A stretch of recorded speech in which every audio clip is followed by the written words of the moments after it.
साथियों नमस्कार, स्वागत है आप सभी का उत्कर्ष परिवार में।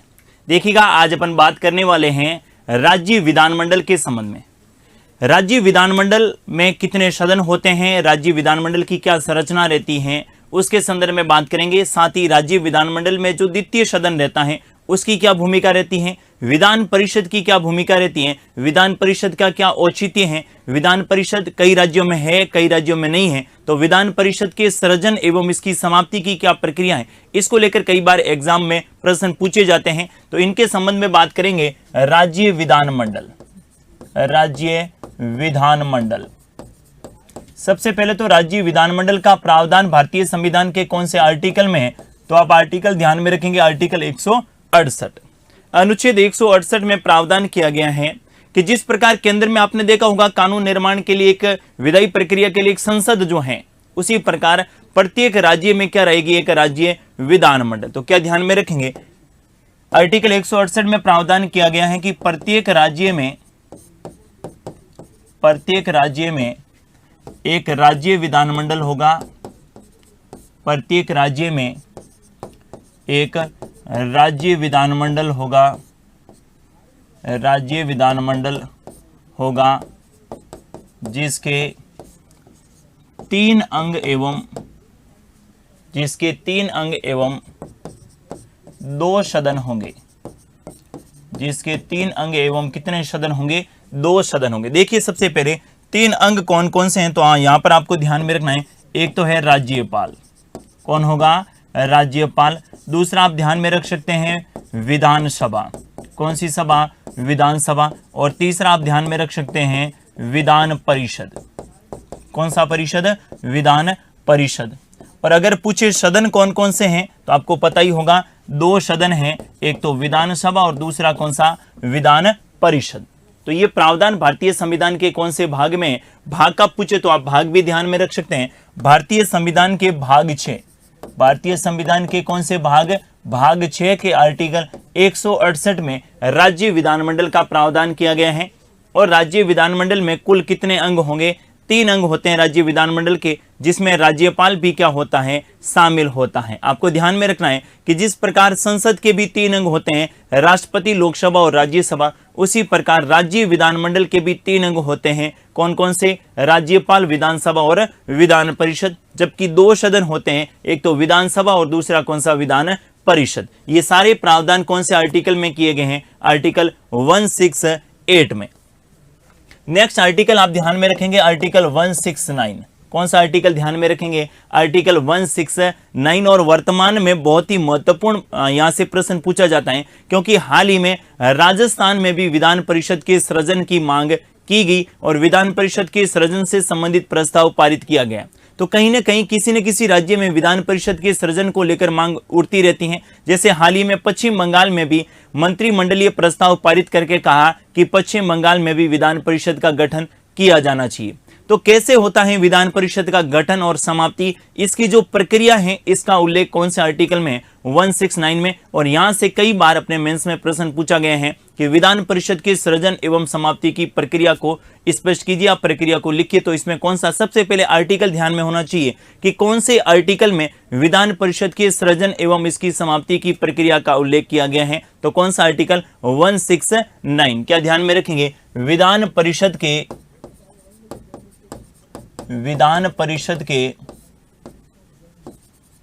सृजन एवं विधान परिषद के सृजन एवं समाप्ति की प्रक्रिया,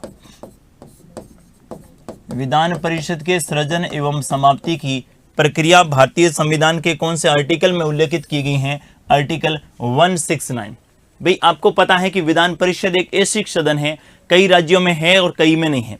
जब भी किसी राज्य में विधान परिषद का गठन करना है या फिर उस राज्य में विधान परिषद को समाप्त करना है, तो उसकी क्या प्रक्रिया रहने वाली है, इसका प्रावधान आर्टिकल 169 में। वैसे अगर पूछा जाए कि विधान परिषद के सृजन एवं समाप्ति के संबंध में शक्ति किसे प्रदान की गई, और अगर प्री में अपने एग्जाम में पूछा जाए 4 विकल्प दे दे, जैसे आपके संसद दे दे, राष्ट्रपति दे दे, राज्य विधानमंडल दे दे और राज्यपाल दे दे, कि किसी भी राज्य में विधान परिषद के गठन एवं समाप्ति की क्या प्रक्रिया रहती है, इसका उल्लेख कौन से आर्टिकल में है? तो आर्टिकल 169। लेकिन ये अधिकार शक्ति किसे प्रदान की गई है? अगर अपने एक शब्द में पूछे तो कौन सा करेंगे? संसद करेंगे। लेकिन उसकी क्या प्रक्रिया रहती है उसके संबंध में बात करें तो सबसे पहले संबंधित राज्य की विधानमंडल, संबंधित राज्य की विधानसभा में एक प्रस्ताव पारित करना होगा। ध्यान से सुनिएगा, जैसे राजस्थान में विधान परिषद का गठन करना है तो सबसे पहले राजस्थान की विधानसभा में विशेष बहुमत यानी 2/3 बहुमत से एक प्रस्ताव क्या करना होगा? पारित करना होगा। उस प्रस्ताव को पारित होने के पश्चात कहां भेजा जाएगा? संसद की स्वीकृति के लिए। और संसद के दोनों सदनों के द्वारा साधारण बहुमत से अगर स्वीकृति मिल जाती है तो उस राज्य में विधान परिषद का क्या हो जाता है? गठन हो जाता है। और संसद के दोनों सदनों से स्वीकृति आवश्यक है। कौन से बहुमत से? साधारण बहुमत से संसद के दोनों सदनों के द्वारा स्वीकृति दी जानी अनिवार्य होती है। यह भी आपको ध्यान में रखना है। तो क्या ध्यान में रखेंगे? संबंधित राज्य की विधानसभा में, संबंधित राज्य की विधानसभा में, संबंधित राज्य की विधानसभा में विधान परिषद के गठन एवं समाप्ति को लेकर, विधान परिषद के सृजन या समाप्ति को लेकर, विधान परिषद के सृजन या समाप्ति का प्रस्ताव, सृजन या समाप्ति का प्रस्ताव विशेष बहुमत से पारित करना होता है। विशेष बहुमत से पारित करना होता है। विशेष बहुमत से पारित करना होता है। विशेष बहुमत से पारित करना होता है। इसके बाद आगे की क्या प्रक्रिया रहेगी? विधानसभा में स्वीकृति के पश्चात, विधानसभा में प्रस्ताव पारित होने के पश्चात, विधानसभा में प्रस्ताव पारित होने के पश्चात संसद के दोनों सदनों के द्वारा, संसद के दोनों सदनों के द्वारा,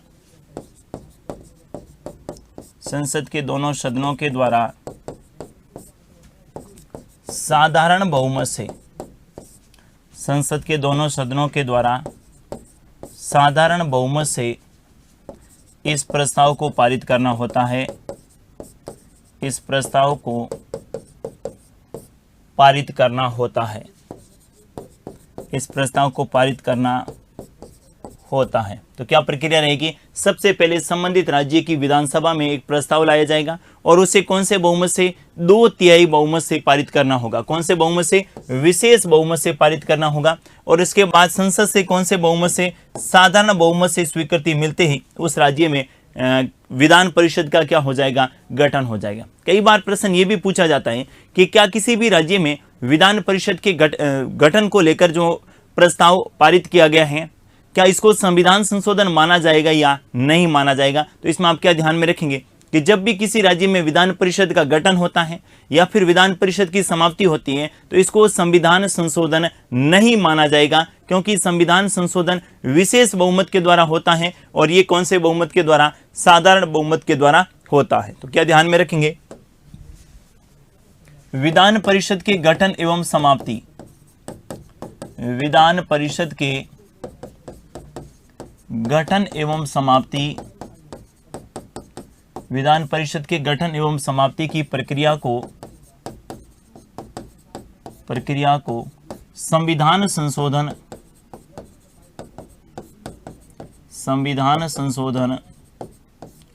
नहीं माना जाता है। संविधान संशोधन नहीं माना जाता है क्योंकि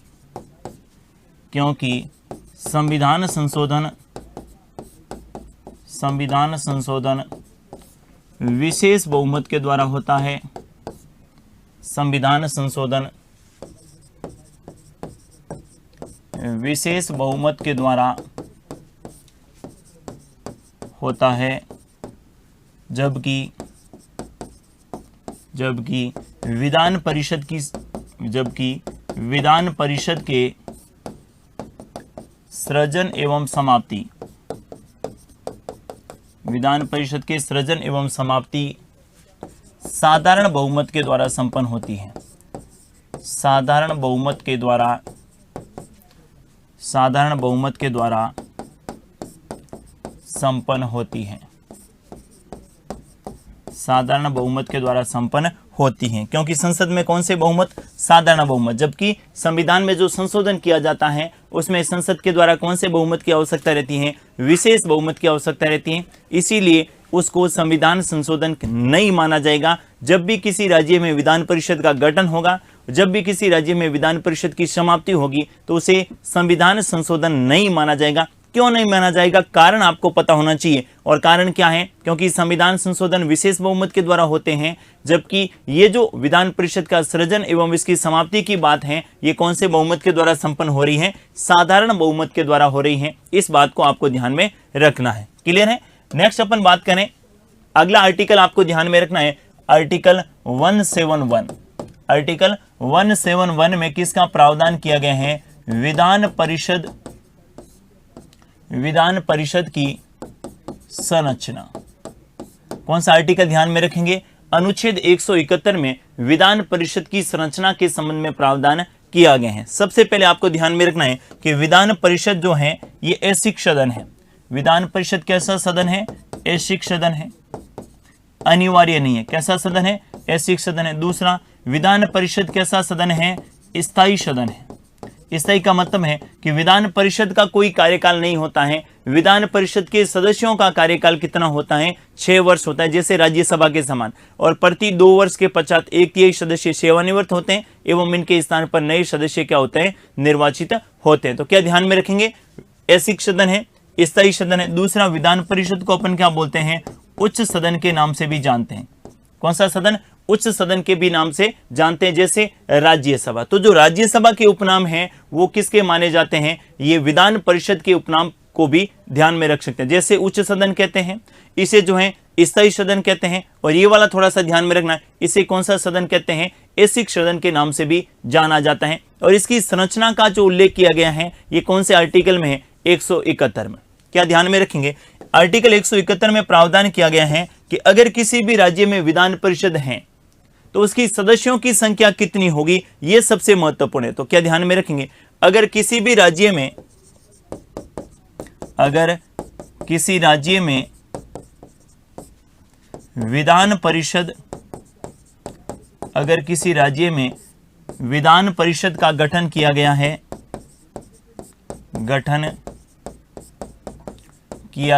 अगर किसी राज्य में विधान परिषद का गठन किया गया है तो सदस्य संख्या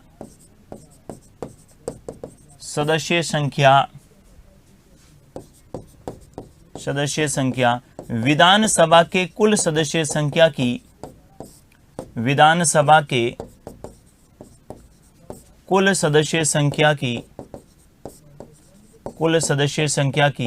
1/3 होगी। विधानसभा के कुल सदस्य संख्या की 1/3 होगी। अधिकतम तो कितनी होगी? विधानसभा की कुल सदस्य संख्या की 1/3। जबकि न्यूनतम की बात करें, न्यूनतम कितनी होगी? तो आप ध्यान में रख सकते हैं, न्यूनतम कितनी होगी? 40। बहुत ही अच्छी बात आपको ध्यान में रखनी है कि अगर किसी भी राज्य में विधान परिषद का गठन होता है तो उसकी सदस्य संख्या कितनी होगी? तो इसमें क्या प्रावधान किया गया है कि उस राज्य में जो विधानसभा की सदस्य संख्या है उसकी 1/3। अधिकतम तो कितनी होगी? 1/3। और न्यूनतम कितनी ध्यान में रखेंगे? 40। तो इसमें जो सदस्य संख्या रहेगी इनको लेकर अच्छा प्रश्न पूछा जाता है। जैसे राजस्थान के संदर्भ में बात करें तो राजस्थान में विधानसभा की कितनी सीटें हैं भाई? राजस्थान में विधानसभा की सदस्य संख्या है, राजस्थान में विधानसभा की सदस्य संख्या कितनी है? 200। कितनी है? 200। अब अगर राजस्थान में विधान परिषद का गठन होता है तो विधान परिषद में सदस्यों की संख्या कितनी रहेगी? इस 200 का कौन सा? 1/3। ये आपको ध्यान में रखना है। और अगर न्यूनतम की बात करें तो न्यूनतम कितनी तय की गई है? 40 निर्धारित की गई है। इसको आपको ध्यान में रखना है। क्लियर है? तो अधिकतम एवं न्यूनतम, अधिकतम तो विधानसभा की कुल सदस्य संख्या की 1/3 और न्यूनतम कितनी? 40। अब बात करते हैं इसकी संरचना की, जहां से अपने एग्जाम में प्रश्न पूछा जाता है। विधान परिषद की संरचना के संबंध में विधान परिषद के सदस्य अलग अलग जो निर्वाचक मंडल हैं उनके द्वारा क्या किया जाता है? उन्हें निर्वाचित किया जाता है। तो ध्यान से देखिएगा, कहां से कितने सदस्य और किस प्रकार से निर्वाचित होते हैं उसके संबंध में प्रश्न पूछा जाता है। सबसे पहले आप ध्यान में रखेंगे कि 1/3 सदस्य, कितने, 1/3 सदस्य, कुल जो सदस्य होंगे विधान परिषद में उसके 1/3 सदस्य जो हैं संबंधित राज्य की विधानसभा सदस्यों द्वारा निर्वाचित, संबंधित राज्य की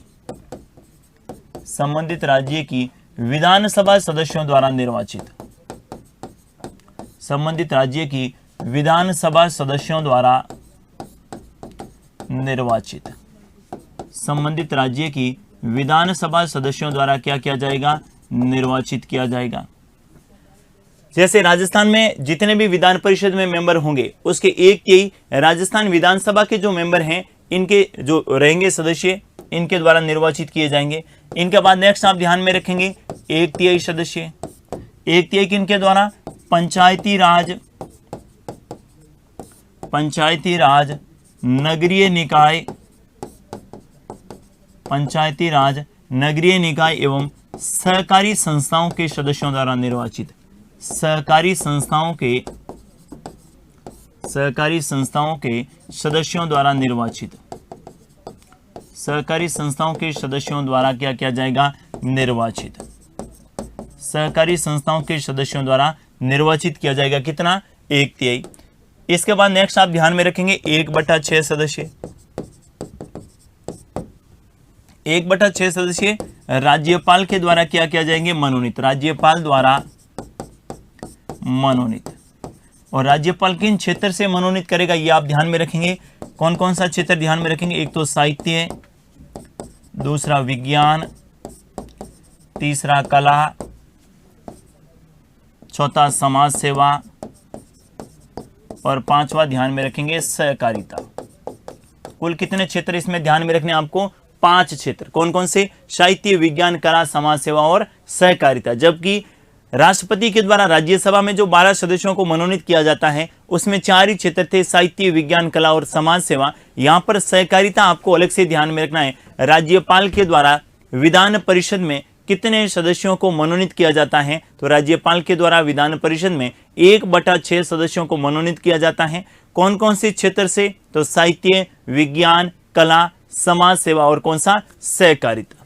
इसके बाद नेक्स्ट आप ध्यान में रखेंगे 1/12 सदस्य, कितने ध्यान में रखेंगे, 1/12। और 1/12 जो है 3 वर्ष पूर्व के शिक्षकों द्वारा निर्वाचित, 3 वर्ष पूर्व के शिक्षकों द्वारा क्या किया जाएगा, निर्वाचित, 3 वर्ष पूर्व के शिक्षकों द्वारा निर्वाचित। और शिक्षक भी कौन से स्तर के होने चाहिए, तो आपको ध्यान में रखना है शिक्षक भी कौन से स्तर के होने चाहिए, माध्यमिक स्तर के। यानी ऐसे उस राज्य में माध्यमिक स्तर के जो शिक्षक रहेंगे ये भी विधान परिषद के सदस्य के चुनाव में भाग लेंगे। और कितने सदस्यों के, 1/12। और कौन से स्तर के होने चाहिए, माध्यमिक स्तर। और कितने वर्ष पूर्व के शिक्षक होने चाहिए, 3 वर्ष पूर्व के शिक्षक। अंतिम बच गए कितने, 1/12। अंतिम कितना ध्यान में रखेंगे, 1/12 सदस्य जो हैं 3 वर्ष पूर्व के स्नातकों द्वारा निर्वाचित, 3 वर्ष पूर्व के स्नातकों द्वारा निर्वाचित, 3 वर्ष पूर्व के स्नातकों द्वारा क्या किया जाएगा, निर्वाचित किया जाएगा। ये बहुत ही महत्वपूर्ण है, इसको आपको ध्यान में रखना है कि विधान परिषद के कुल सदस्य संख्या के कितने सदस्य निर्वाचित होते हैं और निर्वाचित किन किन के द्वारा किए जाते हैं वो आपको ध्यान में रखना है। और कितने सदस्यों को मनोनीत किया जाता है और मनोनीत करने का क्षेत्र क्या क्या रहता है, ये सारी बातें ध्यान में रखनी है। तो अगर बात करें संरचना की तो आपको क्या ध्यान में रखना है कि 5/6 सदस्य तो क्या हो रहे हैं, निर्वाचित हो रहे हैं। कितने सदस्य, 5/6 सदस्य तो क्या हो रहे हैं, निर्वाचित हो रहे हैं। जबकि 1/6 सदस्य क्या हो रहे हैं, मनोनीत हो रहे हैं। ये आपको ध्यान में रखना है। दूसरी बात, यहां से अच्छा प्रश्न पूछा जाता है कि राज्यपाल के द्वारा जो 1/6 सदस्यों को विधान परिषद में मनोनीत किया गया है तो क्या इसे न्यायपालिका में चुनौती दी जा सकती है अथवा नहीं दी जा सकती। तो इसको स्पष्ट रूप से ध्यान में रखना है कि राज्यपाल ने विधान परिषद में किसी भी सदस्यों को अगर मनोनीत किया है उसे किसी भी न्यायपालिका में चुनौती नहीं दी जा सकती। ये भी अच्छा प्रश्न एग्जाम में पूछा जा सकता है, क्योंकि राज्यपाल अपने विवेक से किसी की नियुक्ति नहीं करता है। राज्यपाल राज्य मंत्री परिषद की परामर्श से क्या करता है, इन को मनोनीत करता है। तो ये आप ध्यान में रखेंगे। तो दो महत्वपूर्ण बातें आपको ध्यान में रखनी है। राज्यपाल के द्वारा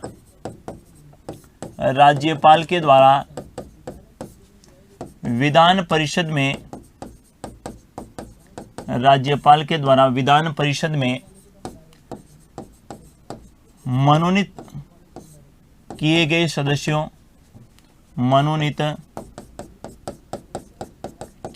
सदस्यों को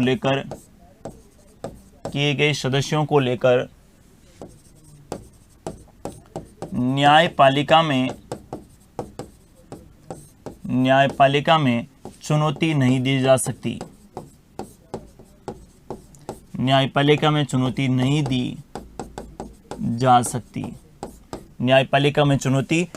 दी जा सकती। और दूसरा क्या ध्यान में रखेंगे कि विधान परिषद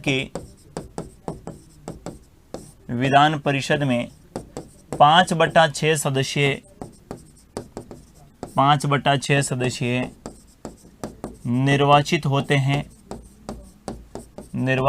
हैं, जबकि 1/6 सदस्य क्या होते हैं, मनोनीत किए जाते हैं। 1/6 सदस्य मनोनीत किए जाते हैं। 1/6 सदस्य क्या किए जाते हैं, मनोनीत किए जाते हैं। कई बार एग्जाम में प्रश्न पूछा जाता है कि विधानसभा के सदस्य किन किन के चुनाव में भाग लेते हैं, और 20 शब्द का अच्छा प्रश्न पूछा जाता है। क्या ध्यान से सुनिएगा, प्रश्न क्या होता है कि राज्य की विधानसभा के सदस्य किन किन के निर्वाचन में भाग लेते हैं। देखिए, राज्य की विधानसभा के निर्वाचित सदस्य राष्ट्रपति के निर्वाचक मंडल में शामिल होते हैं, राज्यसभा के सदस्यों के चुनाव में भाग लेते हैं, और साथ ही विधान परिषद के सदस्यों के चुनाव में भी क्या लेते हैं, भाग लेते हैं। तो यहां पर एक महत्वपूर्ण बात आप ध्यान में रखेंगे, विधानसभा के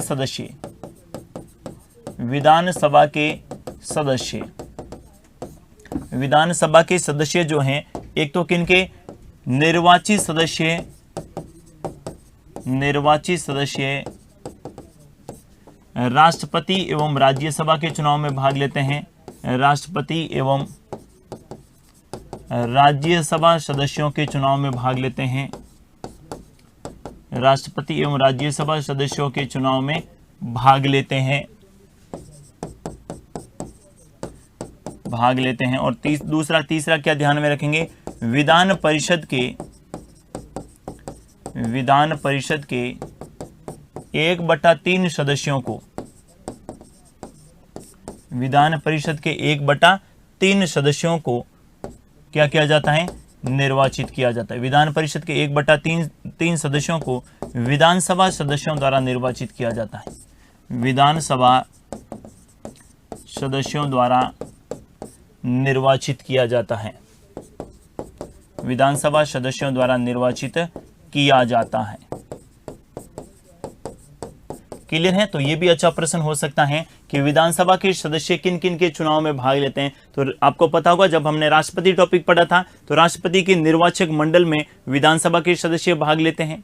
दूसरा क्या ध्यान में रखेंगे, संबंधित राज्य की राज्यसभा के चुनाव है। जैसे राजस्थान में राज्यसभा की 10 सीटें हैं, तो उन 10 सदस्यों के चुनाव जब भी होंगे, एक साथ तो होंगे नहीं, तो 4-3-3, क्योंकि प्रत्येक 2 वर्ष के बाद चुनाव होते हैं। तो जब 4 सीटों पे चुनाव होंगे तब ये राजस्थान विधानसभा के सदस्य भाग लेंगे। फिर 2 साल बाद 3 सीटों पर होंगे तो फिर भाग लेंगे, और फिर 2 साल बाद फिर 3 सीटों पर होंगे तो फिर भाग लेंगे। इनके अलावा अगर राजस्थान में विधान परिषद का गठन होता है तो विधान परिषद के 1/3 सदस्यों को राज्य की विधानसभा के सदस्यों द्वारा क्या किया जाएगा, निर्वाचित किया जाएगा। इस बात को भी आपको ध्यान में रखना है। अब बात करते हैं कौन कौन से राज्यों में वर्तमान में विधान परिषद है और कौन से राज्य में नहीं है। तो है बिल्कुल आपको ध्यान में रखना है, कौन से राज्य में है उसके संबंध में प्रश्न पूछा जाता है, तो ध्यान में रखिएगा। सबसे पहले ध्यान में रखेंगे, भारत में वर्तमान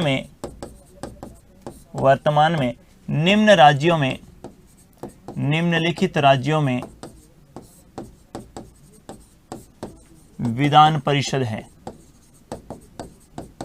निम्नलिखित राज्यों में विधान परिषद है। कौन कौन से राज्य ध्यान में रखेंगे, सबसे पहले आप ध्यान में रखेंगे कर्नाटक। कौन सा राज्य ध्यान में रखेंगे, कर्नाटक। दूसरा आप ध्यान में रख सकते हैं कौन सा, उत्तर प्रदेश। तीसरा आप ध्यान में रख सकते हैं कौन सा, महाराष्ट्र। चौथा आप ध्यान में रख सकते हैं कौन सा, बिहार। पांचवा आप ध्यान में रख सकते हैं कौन सा, आंध्र प्रदेश। कौन सा प्रदेश, आंध्र प्रदेश। और नेक्स्ट आप ध्यान में रख सकते हैं कौन सा, तेलंगाना। तो कितने राज्यों में वर्तमान में विधान परिषद है, 6 राज्यों में। कौन कौन सा ध्यान में रखेंगे, कर्नाटक, उत्तर प्रदेश, महाराष्ट्र, बिहार।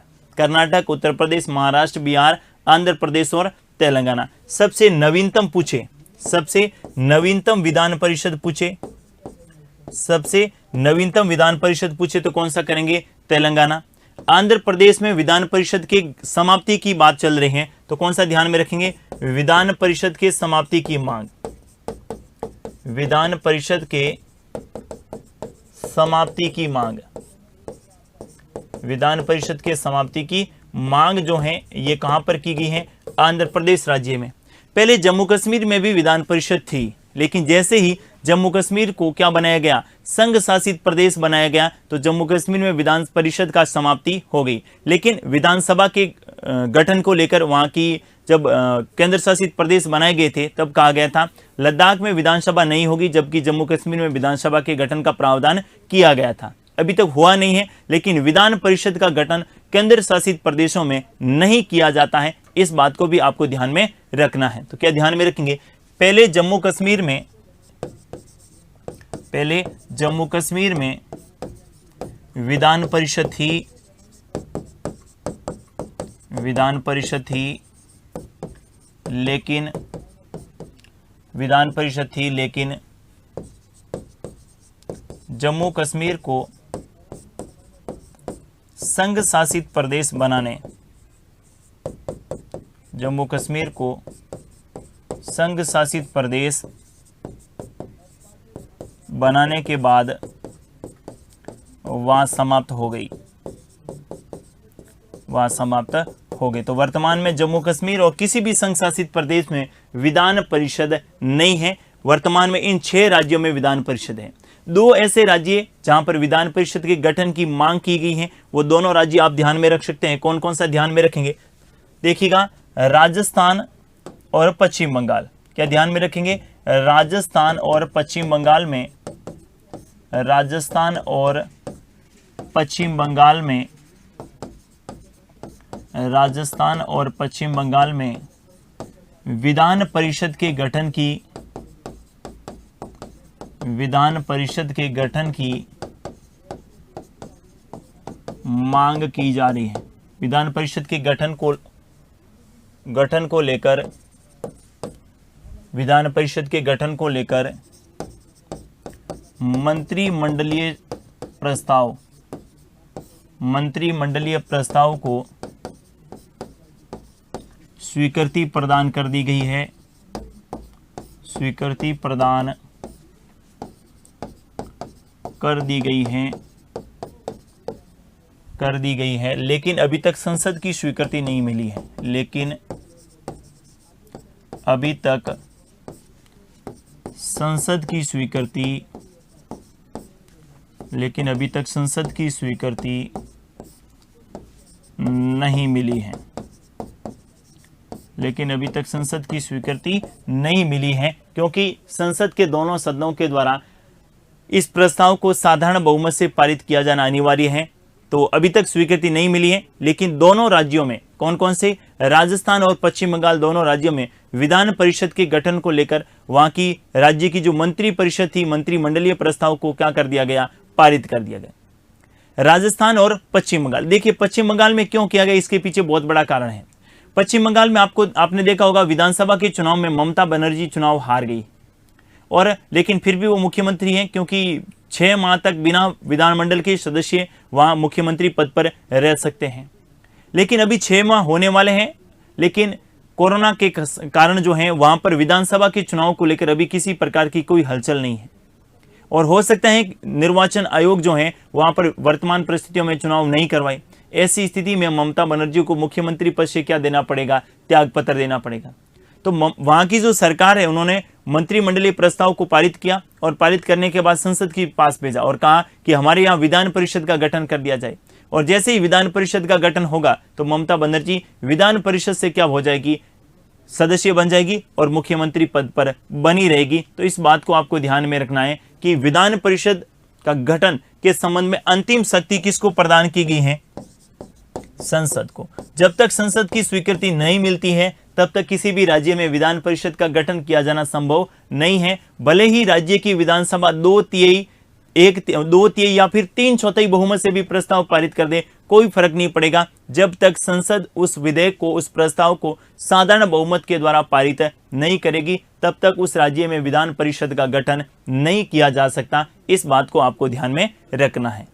ठीक है, तो ये थी विधान परिषद की संरचना, जिसके बारे में हमने बात की कि विधान परिषद में कितने सदस्य जो हैं निर्वाचित होते हैं, कितने सदस्य मनोनीत होते हैं, वर्तमान में कितने राज्यों में विधान परिषद हैं, विधान परिषद का सृजन कैसे होता है, विधान परिषद की समाप्ति कैसे होती है और उसमें संसद की क्या भूमिका है, इसके संबंध में।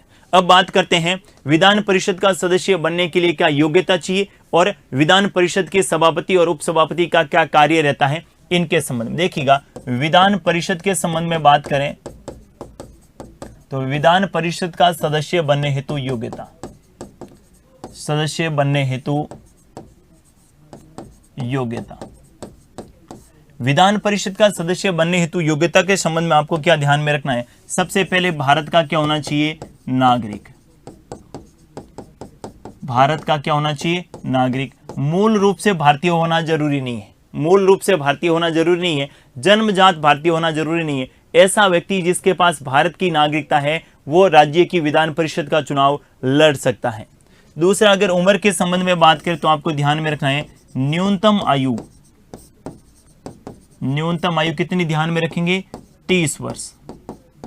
न्यूनतम आयु कितनी? 30 वर्ष। तीसरा क्या ध्यान में रखेंगे? किसी भी लाभ के पद पर नहीं हो, किसी भी लाभ के पद पर नहीं हो, किसी भी लाभ के पद पर नहीं हो। और नंबर 4, इसकी निर्योग्यता में अपन देखते हैं कि क्या होना चाहिए? पागल और दिवालिया नहीं होना चाहिए, पागल दिवालिया नहीं होना चाहिए, ये सामान्य नहीं होना चाहिए। हालांकि इसके संबंध में मैं आगे बात करूंगा कि अगर विधानमंडल के सदस्यों की निर्योग्यता है तो उसका निर्धारण किनके द्वारा किया जाता है, राज्यपाल की क्या भूमिका रहती है, दल बदल के संबंध में किसकी भूमिका रहती है, उनको अपन अलग से पढ़ेंगे। तो पहले विधानसभा और विधान परिषद की सामान्य जो बातें हैं उसको जान लेते हैं और उसके बाद जो तुलनात्मक रूप से बात करेंगे कि विधानमंडल और विधानसभा और विधान परिषद दोनों में क्या क्या समानता है और उसको लेकर बात करेंगे। क्लियर है? तो क्या ध्यान में रखेंगे? भारत का नागरिक होना चाहिए, न्यूनतम आयु 30 वर्ष, किसी भी लाभ के पद पर नहीं होना चाहिए और पागल और दिवालिया नहीं होना चाहिए। इसके बाद बात करें निर्वाचन प्रक्रिया की, तो क्या ध्यान में रखेंगे? निर्वाचन प्रक्रिया, निर्वाचन प्रक्रिया।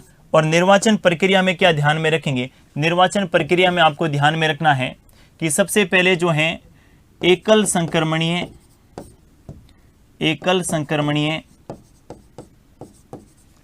आनुपातिक प्रतिनिधित्व, एकल संक्रमणीय आनुपातिक प्रतिनिधित्व,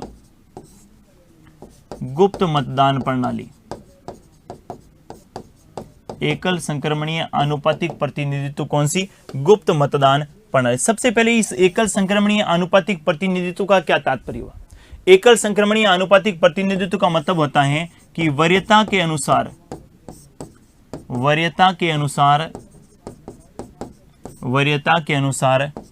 सभी उम्मीदवारों को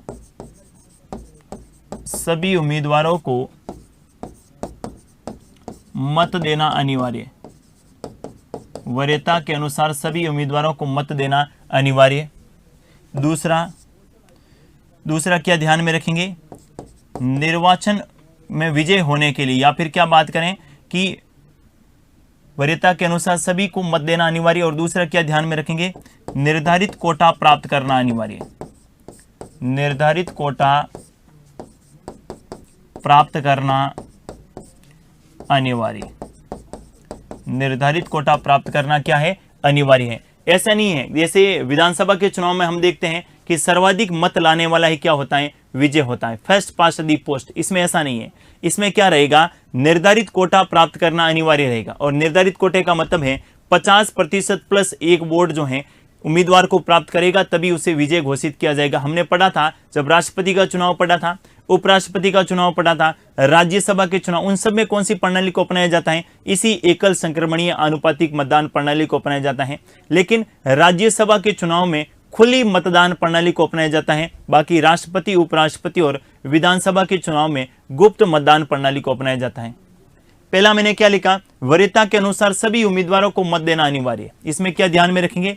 जितने कैंडिडेट खड़े हैं वरीयता के अनुसार सभी कैंडिडेट को वोट देना क्या रहेगा? अनिवार्य रहेगा। और इसके बाद चुनाव में फर्स्ट पास्ट द पोस्ट नहीं होगा, सर्वाधिक मत लाने वाला विजय नहीं होगा, निर्धारित कोटा प्राप्त करने वाला ही क्या होगा? विजय होगा। इसको भी आपको ध्यान में रखना है। तो निर्वाचन की कौन सी प्रक्रिया रहती है? एकल संक्रमणीय आनुपातिक प्रतिनिधित्व कौन सी? गुप्त मतदान प्रणाली के द्वारा विधान परिषद के सदस्य क्या होते हैं? निर्वाचित होते हैं। इसके बाद बात करें किसकी? शपथ की। चुनाव के बाद क्या रहेगा? शपथ। तो शपथ में क्या ध्यान में रखेंगे? शपथ कौन दिलाएगा? राज्यपाल या राज्यपाल का प्रतिनिधि। राज्यपाल या राज्यपाल का प्रतिनिधि। राज्यपाल या राज्यपाल का प्रतिनिधि। इसमें क्या ध्यान में रखेंगे? और व्यवहार में क्या स्थिति है? तो व्यवहार में आप ध्यान में रख सकते हैं, व्यवहार में क्या होता है? मनोनीत सदस्यों को शपथ, मनोनीत सदस्यों को शपथ, मनोनीत सदस्यों को शपथ राज्यपाल के द्वारा दिलाई जाती है, राज्यपाल के द्वारा दिलाई जाती है। मनोनीत सदस्यों को शपथ राज्यपाल के द्वारा दिलाई जाती हैं, जबकि निर्वाचित सदस्यों को शपथ, निर्वाचित सदस्यों को शपथ, निर्वाचित सदस्यों को शपथ विधान परिषद के सभापति द्वारा दिलाई जाती हैं। विधान परिषद के सभापति द्वारा,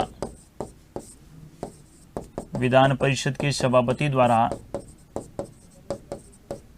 दिलाई जाती है। विधान परिषद के सभापति द्वारा दिलाई जाती है। क्या ध्यान में रखेंगे? शपथ राज्यपाल या राज्यपाल का प्रतिनिधि दिलाएगा। लेकिन व्यवहार में क्या होता है? मनोनीत सदस्यों को शपथ तो कौन दिलाता है? राज्यपाल। जबकि जो निर्वाचित सदस्य होते हैं उनको शपथ दिलाता है विधान परिषद के सभापति के द्वारा दिलाई जाती है। नेक्स्ट अपन बात करें विधान परिषद का कार्यकाल। क्या ध्यान में रखें? विधान परिषद का कार्यकाल, विधान परिषद का कार्यकाल। तो विधान परिषद के कार्यकाल में क्या ध्यान में रखेंगे? कि विधान परिषद एक स्थायी सदन है, विधान परिषद एक, विधान परिषद एक स्थायी सदन है, विधान परिषद एक स्थायी सदन है। अतः विधान परिषद का कोई कार्यकाल नहीं होता है, अतः विधान परिषद का कोई कार्यकाल, विधान परिषद का कोई कार्यकाल नहीं होता है। विधान परिषद के सदस्यों का कार्यकाल, विधान परिषद के सदस्यों का कार्यकाल, विधान परिषद के सदस्यों का कार्यकाल कितना रहेगा? 6 वर्ष होता है। विधान परिषद के सदस्यों का कार्यकाल कितना होता है? 6 वर्ष होता है। प्रति 2 वर्ष पश्चात, प्रति 2 वर्ष पश्चात 1/3 सदस्य, प्रति 2 वर्ष पश्चात 1/3 सदस्य सेवानिवृत्त होते हैं, सेवानिवृत्त होते हैं एवं उनके स्थान पर, एवं उनके स्थान पर नए सदस्य निर्वाचित होते हैं, एवं उनके स्थान पर नए सदस्य निर्वाचित होते हैं। तो विधान परिषद तो कैसा सदन है? स्थायी सदन है। विधान परिषद का कोई कार्यकाल नहीं होता है, लेकिन विधान परिषद के सदस्यों का कार्यकाल कितना होता है? 6 वर्ष होता है। प्रति 2 वर्ष के पश्चात 1/3 सदस्य सेवानिवृत्त होंगे एवं इनके स्थान पर नए सदस्य निर्वाचित होंगे। यानी मान लेते हैं राजस्थान में विधान परिषद के कुल सदस्यों की संख्या कितनी रह गई है? राजस्थान में विधान परिषद के कुल सदस्यों की संख्या 60 है। तो विधान परिषद एक स्थायी सदन है, तो क्या होगा? प्रत्येक 2 वर्ष के पश्चात 1/3 सदस्य क्या होंगे? सेवानिवृत्त। यानी अपन बात करें 60 की, तो 60 का 1/3 कितने हो गया? 20। यानी इसको 3 टुकड़ों में बांटा जाएगा, 1/3, 1/3 और 1/3, यानी 20 + 20 + 20। अब जैसे 2021 में 20 सदस्यों का चुनाव हो गया, फिर 2023 में 20 सदस्यों का हो गया, फिर 2025 में 20 सदस्यों का हो गया, फिर आगे 2027 की बात करें तो जब तक इनका कार्यकाल कितना हो जाएगा? 6 वर्ष हो जाएगा। इसी प्रक्रिया के अनुसार ये क्रम आगे से आगे क्या रहेगा? चलता रहेगा। इस बात को आपको ध्यान में रखना है। प्रति कितने वर्ष बाद? प्रति 2 वर्ष बाद 1/3 सदस्य क्या होंगे? सेवानिवृत्त होंगे एवं इनके स्थान पर नए सदस्य क्या होंगे? निर्वाचित होंगे। क्योंकि विधान परिषद एक ऐसा सदन है, स्थायी सदन है, इसका कोई निश्चित कार्यकाल नहीं होता है। इस बात को आपको ध्यान में रखना है। अब बात करते हैं विधान परिषद के पदाधिकारी की। विधान परिषद के पदाधिकारी, विधान परिषद के पदाधिकारी देखिएगा। विधान परिषद के पदाधिकारी की बात करें तो एक तो होता है विधान परिषद में सभापति, एक होता है विधान परिषद में उपसभापति, एक होता है विधान परिषद में नेता सत्ता पक्ष, विधान परिषद में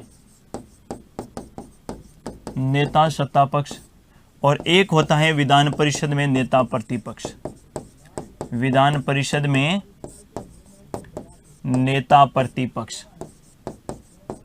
नेता प्रतिपक्ष जिसको अपन क्या बोलते हैं भाई?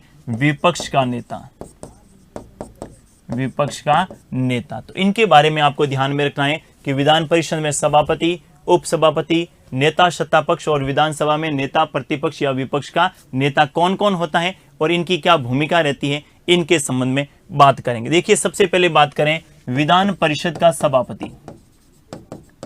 विधान परिषद का सभापति और विधान परिषद के सभापति के संबंध में आप क्या ध्यान में रखेंगे कि विधान परिषद के सदस्य अपने में से ही बहुमत के आधार पर, विधान परिषद के सदस्य अपने में से ही बहुमत के आधार पर विधान परिषद के सभापति को चुनते हैं।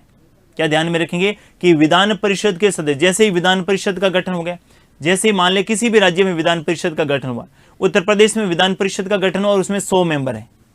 अब 100 जो हैं ये अपने में से ही बहुमत के आधार पर एक सदस्य को विधान परिषद का क्या बनाएंगे? सभापति बनाएंगे। फिर विधान परिषद के सभापति की कोई शपथ होती नहीं है। विधान परिषद का सभापति अपना त्यागपत्र उपसभापति को देता है और उपसभापति अपना त्यागपत्र किसको देता है? सभापति को देता है। इनका कार्य क्या होता है? इनका कार्य होता है कि विधान परिषद की कार्रवाई को संचालित करना। आपने देखा होगा कि जो पीठासीन अधिकारी के रूप में भूमिका होती है वो सारी की सारी इन्हें निर्वहन करनी होती है। विधानसभा की कार्रवाइयों को संचालन करना, कोई सदस्य विधान परिषद का है और अगर वो दल बदल कर रहा है उसके संबंध में निर्णय करना, कोई सदस्य विधानसभा की बैठकों में विधान परिषद की बैठकों में बार बार विघ्न उत्पन्न करे तो उन्हें विधान परिषद की बैठकों से क्या करना? बाहर निकालना। इनके अलावा विधान परिषद के सदस्यों के बैठने के लिए स्थानों का क्या करना? आवंटन करना। ये सारे के सारे विधान परिषद के सभापति के कार्य होते हैं। तो क्या ध्यान में रखेंगे? विधान परिषद के सदस्य, विधान परिषद के सदस्य, विधान परिषद के सदस्य अपने में से ही बहुमत के आधार पर, अपने में से ही बहुमत के आधार पर विधान परिषद के सभापति को चुनते हैं। विधान परिषद के सभापति को चुनते हैं। दूसरा क्या ध्यान में रखने हैं कि विधान परिषद के सभापति की कोई शपथ नहीं होती है। विधान परिषद के सभापति की कोई शपथ नहीं होती है। विधान परिषद के सभापति की कोई शपथ नहीं होती है। नेक्स्ट आप क्या ध्यान में रखेंगे कि विधान परिषद का सभापति अपना त्यागपत्र, विधान परिषद का सभापति अपना त्यागपत्र किसको देगा? उपसभापति को। किसको देगा? उपसभापति को। और उपसभापति अपना त्यागपत्र किसको देता है? सभापति को। नेक्स्ट ध्यान में रखेंगे विधान परिषद के सभापति के कार्य, विधान परिषद के सभापति के कार्य, विधान परिषद के सभापति के कार्य। देखिए विधान परिषद के सभापति के कार्यों के संबंध में बात करें तो सबसे पहला कार्य आप ध्यान में रखेंगे विधान परिषद की कार्रवाइयों का संचालन करना। विधान परिषद की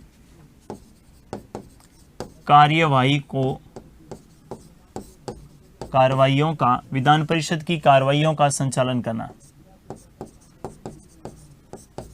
कार्रवाइयों का क्या करना? संचालन करना। विधान परिषद की कार्रवाइयों का क्या करना? संचालन करना। दूसरा क्या ध्यान में रखेंगे? अगर विधान परिषद का कोई सदस्य, अगर विधान परिषद का कोई सदस्य, अगर विधान परिषद का कोई सदस्य दल बदल करता है तो दल बदल के संबंध में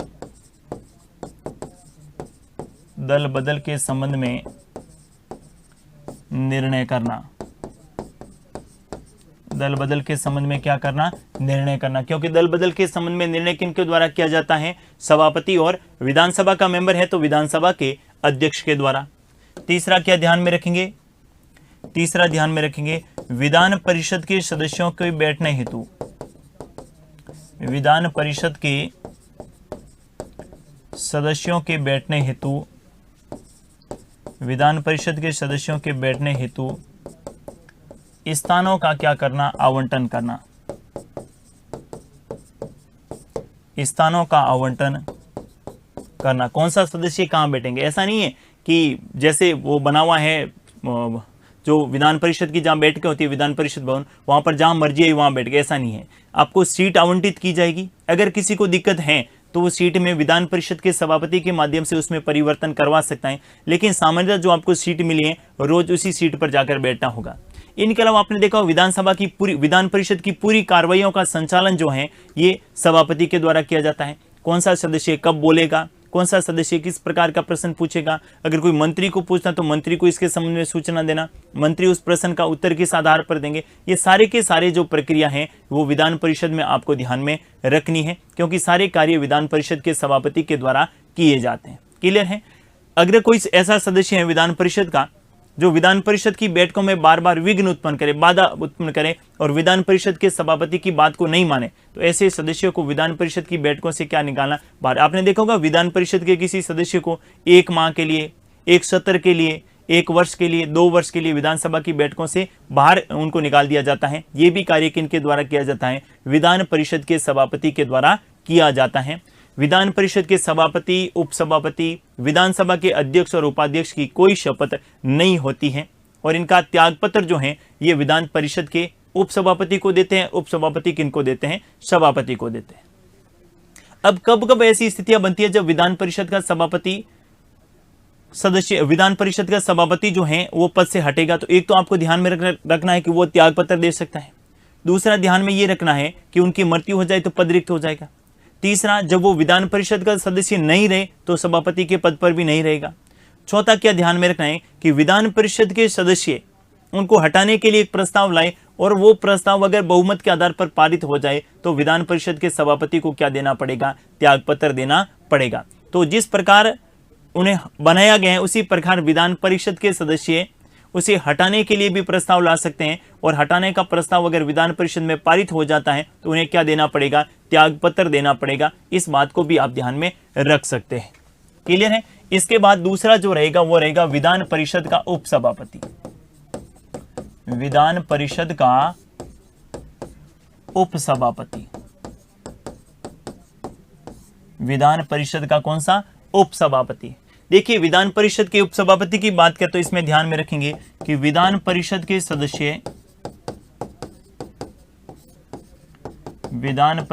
सदस्य अपने में से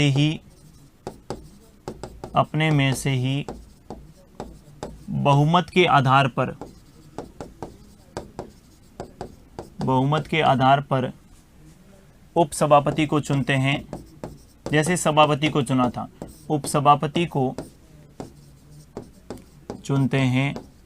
दूसरा क्या ध्यान में रखेंगे, इनकी शपथ का प्रावधान नहीं है, शपथ नहीं होती है। ये त्यागपत्र किसको देंगे, तो त्यागपत्र देंगे विधान परिषद के सभापति को, विधान परिषद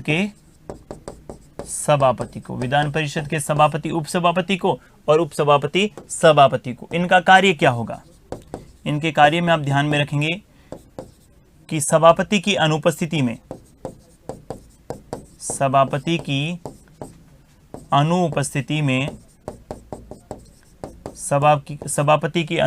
में विधान परिषद के कार्रवाइयों का संचालन करना, विधान परिषद के कार्रवाइयों का संचालन करना,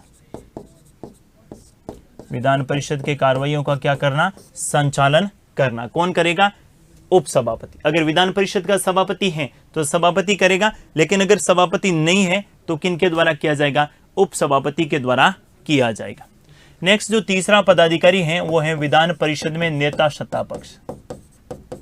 विधान परिषद में नेता सत्ता पक्ष, देखिए विधान परिषद में नेता सत्ता पक्ष क्या ध्यान में रखेंगे, अगर मुख्यमंत्री विधान परिषद का सदस्य है तो नेता सत्ता पक्ष मुख्यमंत्री होगा। आपको पता है कि मुख्यमंत्री जो है ये विधान परिषद का सदस्य भी हो सकता है और विधानसभा का सदस्य भी हो सकता है। तो मुख्यमंत्री जिस सदन का सदस्य है उस सदन में नेता सत्ता पक्ष स्वयं मुख्यमंत्री होता है। अगर मुख्यमंत्री विधान परिषद का सदस्य है तो नेता सत्ता पक्ष स्वयं मुख्यमंत्री होगा। लेकिन अगर मुख्यमंत्री विधान परिषद का सदस्य नहीं है और विधानसभा का सदस्य है तो ऐसी स्थिति में सत्ताधारी पार्टी के किसी वरिष्ठ सदस्य को विधान परिषद में क्या बनाया जाएगा, नेता सत्ता पक्ष बनाया जाएगा। देखिए राजस्थान की बात, जैसे मैं एग्जांपल बताऊं, महाराष्ट्र में दोनों सदन है, विधानसभा भी है और विधान परिषद भी है। लेकिन महाराष्ट्र के वर्तमान में जो मुख्यमंत्री उद्धव ठाकरे हैं वो विधान परिषद के सदस्य हैं। तो वर्तमान में महाराष्ट्र की विधान परिषद में नेता सत्ता पक्ष कौन है, उद्धव ठाकरे। अगर यही उद्धव ठाकरे विधानसभा के सदस्य होते तो विधान परिषद में किसी मंत्री या सत्ताधारी पार्टी के किसी वरिष्ठ सदस्य को क्या बनाया जाता, नेता सत्ता पक्ष बनाया जाता। नेता सत्ता पक्ष हमेशा कौन सी पार्टी का होगा, सत्ताधारी पार्टी। सत्ताधारी पार्टी का मतलब है कि जिस पार्टी की सरकार बनी है उसी पार्टी का क्या रहेगा, नेता सत्ता पक्ष होगा। तो क्या ध्यान में रखेंगे, अगर मुख्यमंत्री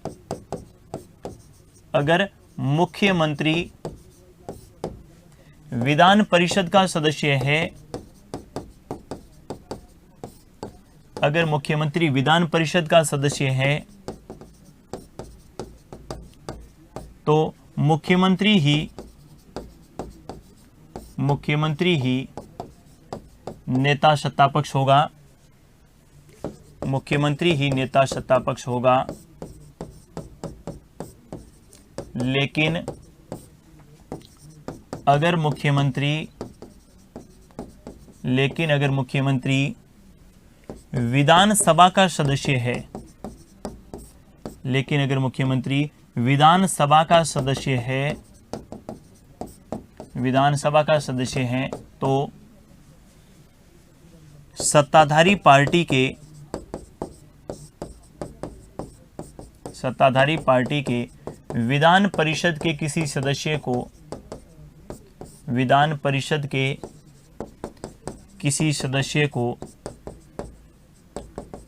सदस्य को नेता सत्ता पक्ष बनाया जाता है,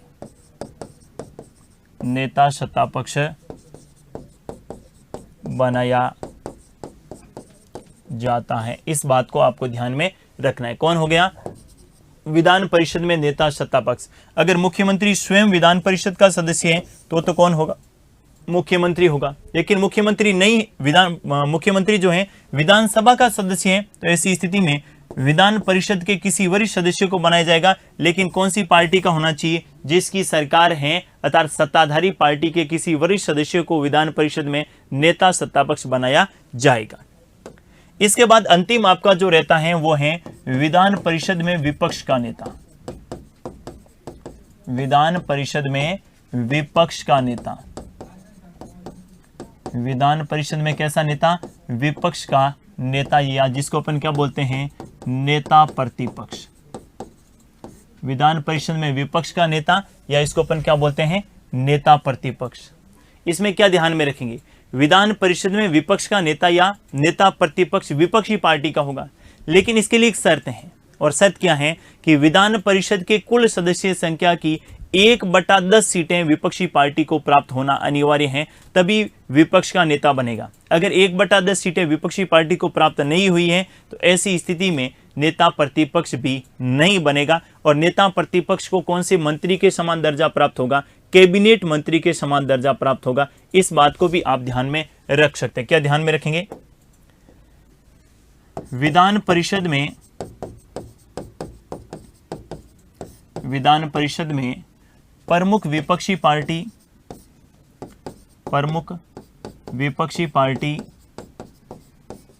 जिसे विधान परिषद के कुल सदस्य संख्या की विधान परिषद के कुल सदस्य संख्या की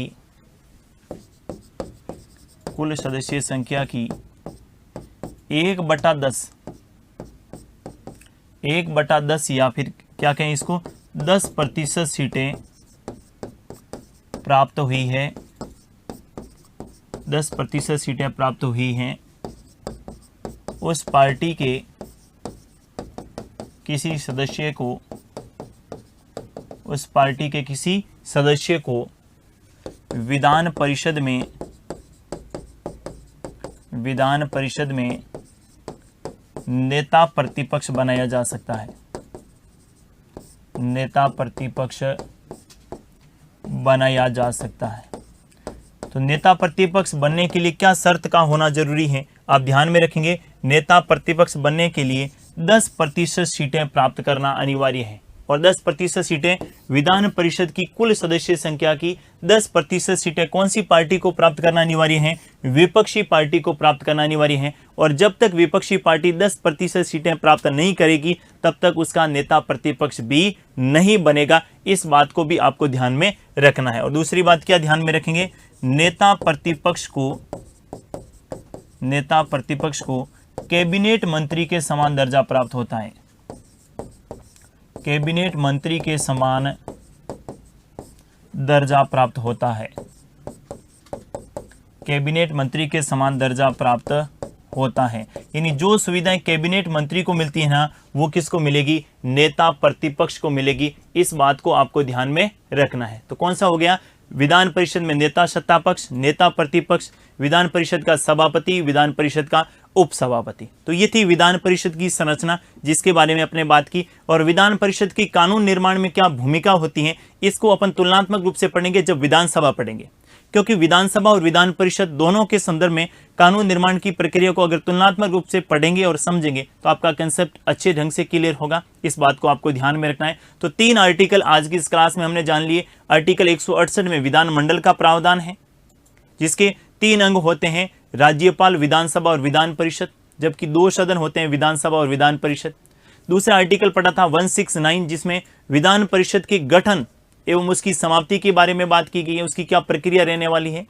और इसके अलावा आर्टिकल 171 में विधान परिषद की संरचना के संदर्भ में बात की गई है कि कितने सदस्य मनोनीत होंगे, कितने सदस्य निर्वाचित होंगे, कितने सदस्यों को विधायकों के द्वारा निर्वाचित किया जाएगा, कितने सदस्यों को जो हैं आपके विधायकों के अलावा जो पंचायती राज नगरीय निकाय संस्थाओं के मेंबर हैं, या इनके अलावा अगर बात करें स्नातक हैं या फिर शिक्षक हैं, उनके द्वारा निर्वाचित किया जाएगा। और राज्यपाल 1/6 सदस्यों को मनोनीत करेगा। तो उनके जो 5 आधार आप ध्यान में रखेंगे, क्षेत्र जैसे साहित्य, विज्ञान, कला, समाज सेवा और सहकारिता, इस बात को भी आपको ध्यान में रखना है। नेक्स्ट सेशन में अपन बात करेंगे विधानसभा की संरचना के संबंध में, और उसके बाद विधानसभा और विधान परिषद के कार्यों को समझेंगे तो आपका कंसेप्ट क्या होगा, क्लियर होगा। आज के लिए बस इतना ही। थैंक यू, धन्यवाद।